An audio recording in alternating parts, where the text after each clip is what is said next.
I'm Justin Rhinehart, an associate professor and extension beef cattle specialist for the University of Tennessee Animal Science Department.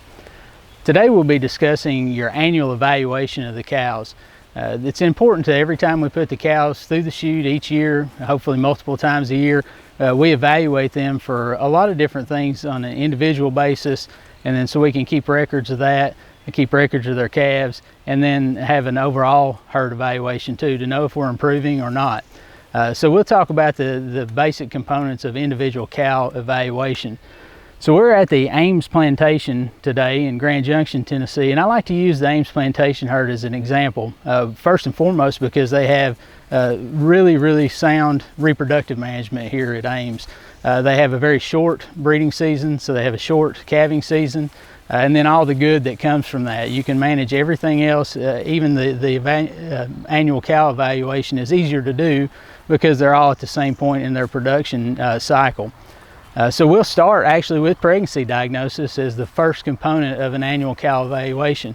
So we'll discuss the ways that you can do pregnancy diagnosis, either by having your veterinarian or through a blood pregnancy test to do that. Then we'll move on to other components of the annual cow evaluation. We'll look at the mouth on the mature cows to make sure that they still have good teeth, that we can expect them to get out there and graze effectively and get most of their nutrition through grazing forages. We'll also look at their eyes to make sure they don't have any issues that are starting to develop in their eyes that if we kept them another year would end up being an issue that turns into something that keeps us from getting salvage value from that cow. So then we'll move to looking at things like body condition scoring to give us an indication of their nutritional status, just how well they're doing in keeping body condition and supporting a lactation for a calf. We'll look at the foot and leg structure to make sure they're structurally sound, and we'll be able to move around all the pastures and be able to graze wherever they need to. We'll look at their udder conformation to make sure that when they do have that calf, when it's first born and very young, learning how to nurse, it can get to each of the quarters and be able to nurse effectively and get all the nutrients that it needs.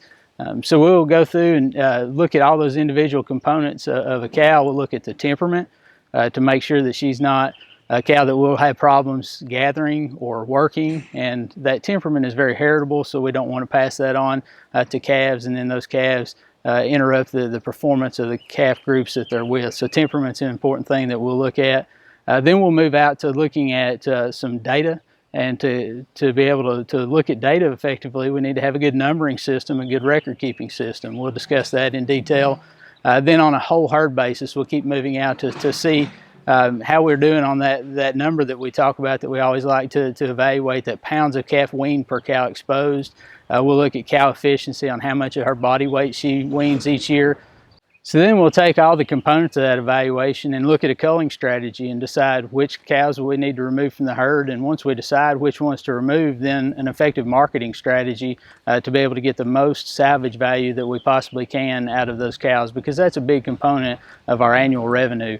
So we'll wrap all that up, and hopefully at the end of this discussion and this presentation, you'll have a good checklist to go by when you put the cows through the chute every year, decide which ones are working for you and which ones you're working for. Hello and welcome to the beef tour of the Milan no-till field day. I just kind of want to go over a few things as far as kind of getting back to the basics. You may hear a football coach that's team's having trouble and they want to get back to the basics of football. Well, let's kind of get back to the basics of cattle management. I practiced in Pennsylvania for just a little while, and I had a producer there that when I would go to do his herd checks, I would go down the line and I would be palpating his cows, and each cow would be pregnant. And after a while, I just simply had to ask the gentleman, how do you do this? This is really unusual that I'm finding all the cows to be pregnant. And he said, Doc, I literally just watch my cows. So what this gentleman was doing, he was doing common things uncommonly well. He literally was watching his cows.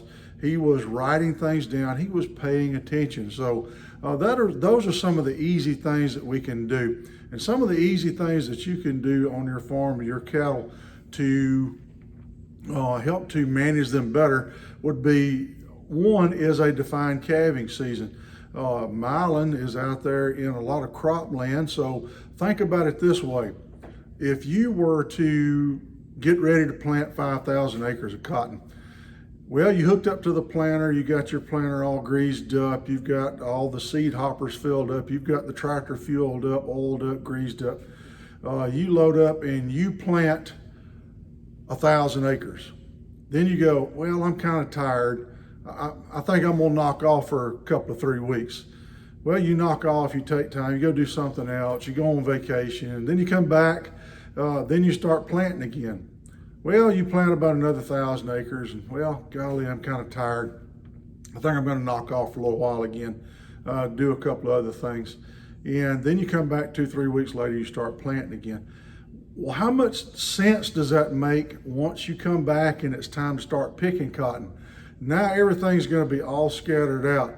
You're constantly having to come back to something, and you're constantly having to do labor here, I take off and do labor there, instead of concentrating all your labor around one time. So if I've got a defined calving season, I can easily have all those cows pregnant at one time. Now they're all going to be calving at one time. And you can do that with a 60 to 90 day calving season. And also you could do that in the spring or in the fall. Up to you. It kind of just depends upon your system there. Do you want to take advantage of cool season grasses, or do you want to take advantage of grasses that are already growing? Totally up to you. That is your decision, but I'm kind of going, we'll pick one or the other. But let's have a defined calving season, and now I'm able to do everything at one time. I'm able to concentrate my labor around calving. I'm also able to concentrate my labor around vaccines, around deworming, on preg checking the cows. So it just makes sense to do it that way, kind of going back to that planting your cotton type deal. It doesn't make sense to plant a little bit and then wait a while, plant some more. Kind of get it all defined around one area. And as I said, we're going to do those preg checks. I want to make sure that that cow is providing some sort of income for me, and there's 2 ways that you're going to be able to do that with that cow. Either you're selling her genetics, whether that be an embryo or her calf, and the other way that you're going to make money off her is selling the cow herself. So let's get these cows preg checked. I don't care how you get that done, whether you're calling a veterinarian out for palpation or with that veterinarian with an ultrasound, or you can also do it through the blood chemical test, through the pregnancy associated glycoprotein, or the PAG as we call it. As I've heard Dr. Rhinehart say this before, and I really like this statement, I've never seen a veterinarian charge more than what it's worth to get that cow preg checked and to know that she has a calf and she's going to be providing income. So another thing you'll want to check when your cattle are coming through the chute annually, and actually with this several times a year when you have the opportunity, is body condition score. So BCS, or body condition score, is our best estimate of their nutritional status. So basically you're looking at the fat cover, the condition on the cow or the heifer, to make sure they're maintaining that condition. You know, we talk about wanting to have heifers calve at a body condition score 6 and cows calve at a body condition score 5. And so that tells us that they'll have enough energy to support that lactation, to overcome their postpartum anestrus. They'll be able to cycle back quickly and then rebreed when we expect them to have a calf at the same time the next year. So when you evaluate body condition score, there's a couple of places you want to look. Maybe the first place that you'll see a big difference in body condition score will be at the ribs. So in this heifer, you can't see any of the ribs. If you palpate across the rib cage here, I can faintly feel the ribs underneath, but I can also feel that she has a considerable amount of fat cover of condition there on the ribs. Then another place that you'll want to evaluate body condition is at the hip, up here around the tail head. So if you see large pones of fat, that indicates that she's deposited fat elsewhere. So you would see, and on this heifer, the hip structure is not really prominent. It's smooth. You don't see the bones very well in this heifer. So I would call this heifer a body condition score 6, and this is about the condition that we would want to have her calve in. So another one of the things that you want to check in the annual cow evaluation is the condition of their teeth. We call that mouthing cattle. So you can also estimate age of cattle this way as well. We know from the numbering system and from the way they run the groups here in Ames Plantation that this is a virgin heifer that just got bred for her first calving. But we can also check the condition of their teeth and do that by pulling up on the nose and opening the mouth. Pull down on the bottom of the mouth, and we can see that bottom row of teeth. Of course, in the front, the incisors, they only have bottom teeth and then a hard palate on the top. And you can see the baby teeth that are in here, and that there's 8 of them. You have the middle incisors or the pinchers, and then they come all the way out to the corners. And if this was a mature cow, she would have adult teeth all the way out in all 4 of those locations on both sides. Not too long ago, a couple of weeks ago, I was doing some work on a producer's farm, and just kind of one of those, out of curiosity, a cow would come through. I'd go up front and I'd open her mouth up and look, and sure enough, she had what was I call popcorn teeth, and that's where she basically had no teeth at all up front. And just to tell that owner that, well, this cow is getting older. You probably need to consider culling with this cow, and she's probably not going to be able to keep her body condition up to where she can feed that calf. So that's something to look at. And when I start seeing those popcorn teeth, all I can say is that cow is 12 years or older. So that's something else to look at. Also looking at their hooves. We don't have it. This is actually provided to us through an Australian foot scoring system, and you can easily find this on the Angus Association website. But this foot scoring system helps to look at the hooves of the cow. Are those toes crossing over each other? Are they starting to look screw claw? Are the size of the hoof too small? What is the angle of the fetlock joint there? Is she got too much angle? Is she too straight up? Looking at that conformation to help you know, okay, is that cow going to be sound enough to be walking around the pasture for 2, 3, 4 more years, or is she just simply going to be breaking down in those hooves? Udder and teat quality are among the most important functional traits of beef females. Unsound udders and teats are associated with reduced productive life and inferior calf performance, and poor udder and teat conformation is a major reason why cows are culled from the breeding herd. Udder suspension and teat size scores are numerical values that reflect differences in udder and teat quality.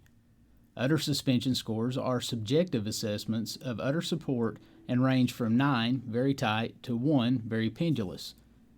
Teat size scores are subjective assessments of teat length and circumference and range from 9, very small, to 1, very large. Udder and teat scores should be taken within 24 hours after calving, preferably on the weakest quarter. The docility score is designed to subjectively evaluate differences in disposition when animals are processed through the squeeze chute. Most producers will use a score of 1 to 6, where 1 is docile, moves into the chute at a normal pace, and 6 is aggressive, thrashing around in the chute. Since an animal's behavior can be influenced by past experiences, scoring should be conducted at weaning or yearling ages. This will reduce the extent to which current behavior has been influenced by prior handling experiences. Scores should be collected while calves are restrained with a head gate, but without having motion restricted by squeeze. Another method of temperament measurement is pen score. Animals are penned in a small area, approximately 12 by 24 feet, in small groups, approximately 5 head, and approached by 2 observers. The individual animal's response to human approach is scored on a scale from 1 to 5, where 1 is docile or non-aggressive and 5 is very aggressive, running into fences or at humans. Each cow should be weighed at least once each year. Most breeders choose to weigh their cows at weaning time, so weights are collected at a fixed stage of production and can be evaluated over many years. Body weight is an indicator of nutrient requirements. Seed stock producers use mature cow weight as a component of their breed association's evaluation tools. Commercial producers often use cow weight at weaning to evaluate each cow's production efficiency by calculating the pounds of calf she weans as a percentage of her body weight. Each cow weaning at least 50% of its own weight is a popular target, but some commercial producers are able to exceed that on a whole herd average. So another important part of the annual cow evaluation is going to be look at her production records, and to be able to do that, you need a good numbering system and a good overall record keeping system to be able to match calves with cows to see how much weight she's producing each year, match that with her other things that we've evaluated to decide whether she needs to stay in the herd. So one of the things about a good numbering system would be to indicate the year, maybe where in the year the calf was born. So here at the Ames Plantation Herd, they use a numbering system where the last digit indicates the year in which the heifer was born. So this is heifer 838, and you see that they on the tag they actually put that year number over top. So she's the 83 or 83rd calf in 2018 that she was born. So 838. Another way to really keep records very well and to keep good track of them is to use electronic identification.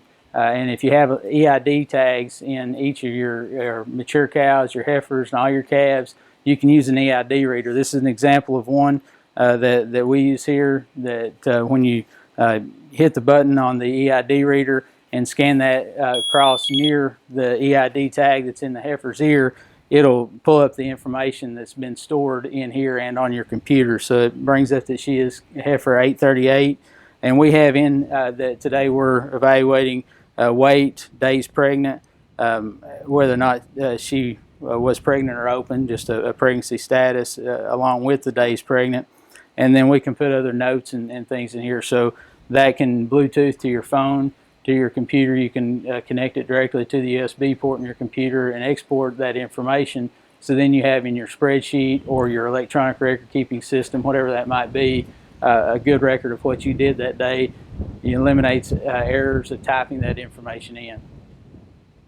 Using this annual review of individual cows, along with maintaining matched calf performance records, will enable you to make even better culling decisions based on production efficiency. Eventually, evaluating whole herd performance, for example, pounds of calf weaned per cow exposed, will give you the ability to set and reach goals that improve the profitability of your beef cow herd. Something else that I want to go back to, especially in that situation that I was talking about with that producer, and actually have been on a couple of farms where they were telling me this is what they do with their cows.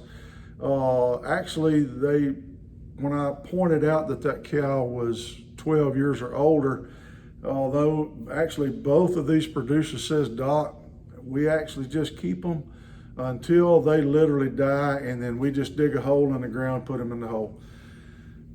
And I explained to them, actually, you're actually digging a hole and putting money in the ground. That cow that's open, like we talked about a while ago, or that cow that looks like her hooves may be breaking down, or that conformation doesn't look so good, we need to practice some responsible culling with those animals.